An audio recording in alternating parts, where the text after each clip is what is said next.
কুকুর এখানে খাচ্ছে। এই দেখো এনে ও গাইস, কারেন্টের নাম নিতে না নিতে কারেন্ট হাজির। আজকের ব্লগ এখন শুরু হচ্ছে। তো তোমরা সবাই কেমন আছো? তোমরা কমেন্টে আমাকে নিশ্চয়ই জানাও। কালকে রথযাত্রা কমপ্লিট হয়ে গেল আমাদের ঘুরে, আর আমি এখন এইখানে ভিডিও আপলোড করছি। কেন কি গাইস, এইখানে ভিডিও আপলোড করতে হয়, নাহলে অন্য অন্য জায়গাতে হতে চায় না। এখানে একদম শানদার নেট চলে, ঘরের দিকে নেটই চলে না ভালো, ওখানে শুধু ফোন কমসে কম দেখা যায়। হ্যাঁ, এখানে ভিডিও তাড়াতাড়ি আপলোড হয়ে যায়। এখানে বসে বসে আপলোড করে নিয়েছি, এখন যাবো বাড়ির দিকে। তো গাইস এখন বাজারে যাচ্ছি আমি একা।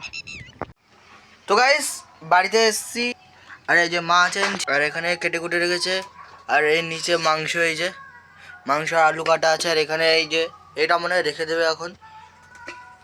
তো খাওয়া দাওয়া কমপ্লিট, আলু ভাজা দিয়ে ভাত খাওয়া দাওয়া কমপ্লিট হয়ে গেছে, আর এখন বাইরে ঠান্ডি ঠান্ডি হাওয়া চল রही है গাইস। তো হ্যাঁ গাইস, বাইরে ঠান্ডা ঠান্ডা হাওয়া চলছে, আর আমি ঘরের ভিতরে আছি, আর কুকুর এখানে খাচ্ছে। তো গাইস এখন কারেন্ট চলে গেছে, একদম অন্ধকার হয়ে গেছে। আর দেখো আমাদের স্ত্রী, দেখতে পেয়েছো গাইস?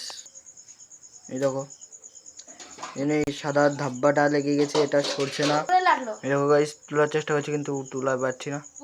তো গাইস আমি এখন ইস্ত্রি করব এই জামাটা, কিন্তু কারেন্ট তো একটুও নেই। ও গাইস, কারেন্টের নাম নিতে না নিতে কারেন্ট হাজির। তো আমি একটা ইস্ত্রি করে দেখি। তো গাইস দুটো জামা করেছিলাম, না একটা জামা করেছি, আর এই যে একটা প্যান্ট করেছি।